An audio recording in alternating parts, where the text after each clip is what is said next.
Good morning girls. काल आपण वर्ग समीकरण सोडविण्याची सूत्र पद्धत म्हणजेच फॉर्म्युला मेथड पाहिली. आज आपण अल्जेब्रामधील त्याच प्रकरणातील म्हणजेच क्वाड्रॅटिक इक्वेशनमधील पुढचा पार्ट पाहणार आहोत. तो म्हणजे व्हॅल्यू ऑफ डिस्क्रिमिनंट. आता हा मुद्दासुद्धा किंवा हा टॉपिकसुद्धा अतिशय महत्त्वाचा आहे. दरवर्षी बोर्डाच्या परीक्षेला या टॉपिकवर 1 किंवा 2 मार्काचे उदाहरण हे 100% ठरलेलं असतं. त्यामुळे हा भाग काळजीपूर्वक समजून घ्या. आता पाहूया व्हॅल्यू ऑफ डिस्क्रिमिनंट म्हणजे काय. Value of discriminant of the quadratic equation. दिलेल्या क्वाड्रॅटिक इक्वेशनमधील डिस्क्रिमिनंटची व्हॅल्यू म्हणजेच व्हॅल्यू ऑफ b² - 4ac एवढ्या घटकाची किंमत म्हणजेच व्हॅल्यू ऑफ डिस्क्रिमिनंट. म्हणजे for every quadratic equation ax² + bx + c = 0. कोणत्याही क्वाड्रॅटिक इक्वेशनची जर आपल्याला डिस्क्रिमिनंटची व्हॅल्यू फाइंड आउट करायची असेल तर त्याच्या स्टेप कोणकोणते आहेत पहा. पहिली स्टेप, दिलेल्या क्वाड्रॅटिक इक्वेशनवरून a, b आणि c याच्या व्हॅल्यू प्रथम आपण लिहिणार आहोत. First step, right the values of a, b and c. आणि दुसरी step, substitute these values in the formula delta is equal to b² - 4ac. म्हणजे आपल्या लक्षात आलं असेल की व्हॅल्यू ऑफ डिस्क्रिमिनंट म्हणजेच value of b² - 4ac which is denoted by delta. Delta म्हणजे छोटासा त्रिकोण काढायचा. आता आपण प्रत्यक्ष उदाहरण पाहूया. 1 किंवा 2 मार्कासाठी हे उदाहरण आपल्याला बोर्डाच्या परीक्षेला सोडवायचं असतं. प्रॅक्टिस सेट 2.5 मधील बराचसा भाग यावर्षी वगळण्यात आलेला आहे. म्हणून त्यातला क्वेश्चन नंबर 2 आपण फोकस करणार आहोत. काय आहे question number 2? Find the values of discriminant. Quadratic equation दिलेलं आहे x² + 7x - 1 = 0. स्टेप सर्वांना माहीत आहे. पहिल्या पानावर आपण पाहिल्या. First, right the values of a, b and c. Compare this equation with standard form. ax² + bx + c = 0. याच्याबरोबर जर आपण या वर्ग समीकरणाची तुलना केली तर तुमच्या लक्षात येईल a ची किंमत किती आहे. तर a च्या जागेवर इथे 1 आहे. म्हणजे a = 1, b = 7 अँड c = -1. म्हणजे a च्या जागेवर 1 आहे, b च्या जागेवर 7 आहे, c च्या जागेवर -1. abcच्या किमती लिहून घेतल्या. आता we have to find the value of discriminant which is denoted by delta.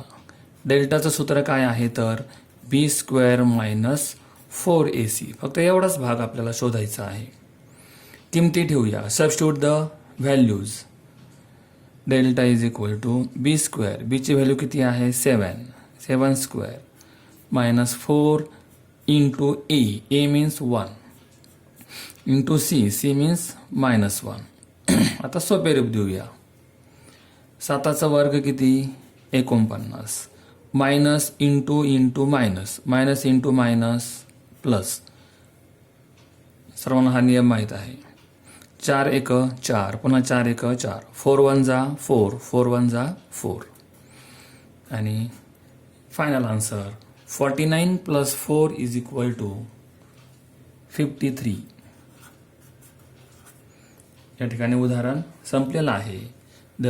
Find the value of discriminant. So here delta is equal to 53 is our answer. पद्धत सर्वांना समजली असेल. दुसरे एक उदाहरण सोडवूया. Given quadratic equation is 2y² - 5y + 10 = 0. Now tell me the values of A, B, C. A is equal to 2. B is equal to -5. C is equal to 10. So comparing given equation with standard form, we got the values of A, B, C. A, B, C च्या किमती मिळाल्यानंतर delta म्हणजेच discriminant B² minus 4AC हे झालं सूत्र. आता सूत्रामध्ये किमती ठेवूया.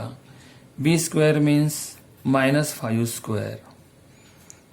B ची किंमत ठेवली -4 into A into C.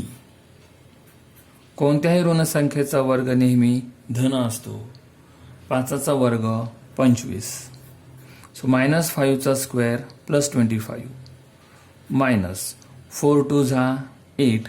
8 into 10 80 plus 25 minus 80.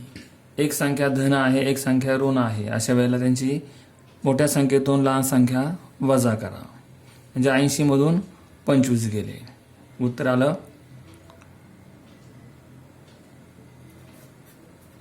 55. 80 मधून 25 गेले 55. उत्तराला मोठ्या संख्येचं चिन्ह -55. So value of discriminant is -55. Now the last sum, third sum. The given quadratic equation is √2x² plus 4x plus 2√2 is equal to 0. Again compare the given equation with standard form. ax² plus bx plus c is equal to 0.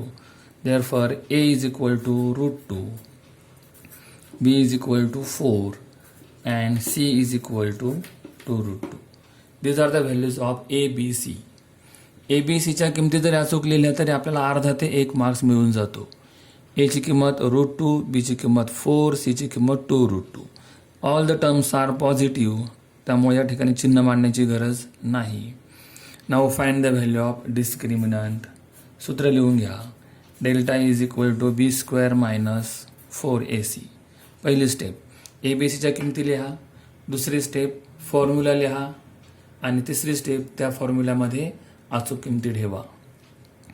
बीचा square, बीची किंमत आहे 4² -4 into एची value आहे √2 into सीची value आहे 2√2. Irrational number आहे, त्यामुळं आकडेमोड करताना काळजीपूर्वक करा. Do the calculation carefully. 4चा वर्ग 4² इज 16 मायनस या ठिकाणी आपण बाहेरच्या संख्यांचा गुणाकार प्रथम करून घेऊया. 4 2 जा 8 आणि वर्गमुळातल्या संख्यांचा गुणाकार वर्गमुळात करूया. 2 दुने 4. पुन्हा एकदा समजून घ्या. 4चा वर्ग 16 वजा 4 दुने 8. वर्गमुळाच्या बाहेरच्या संख्यांचा गुणाकार बाहेर, आतल्या संख्यांचा गुणाकार आतमध्ये. आणखी सोपं रूप जात असेल तर आपण देऊ 16 वजा 16 मायनस 8. 4चं वर्गमूळ निघतंय 2. पुन्हा वर्गमूळ चिन्ह घालू नका वर्गमूळ काढल्यानंतर. आणखी सोपं रूप जाते पुढे 16 मायनस 8 2 जा 16 and 16 minus 16 is equal to 0. Therefore value of discriminant is 0 for this sum. This is delta. छोटा त्रिकोण म्हणजेच डिस्क्रिमिनंट. अशा प्रकारे हा टॉपिक या ठिकाणी संपलेला आहे. या उदाहरणाच्या साहाय्याने आपल्याला बोर्डाच्या परीक्षेला 2 गुण हे हमखास मिळणार आहेत. धन्यवाद.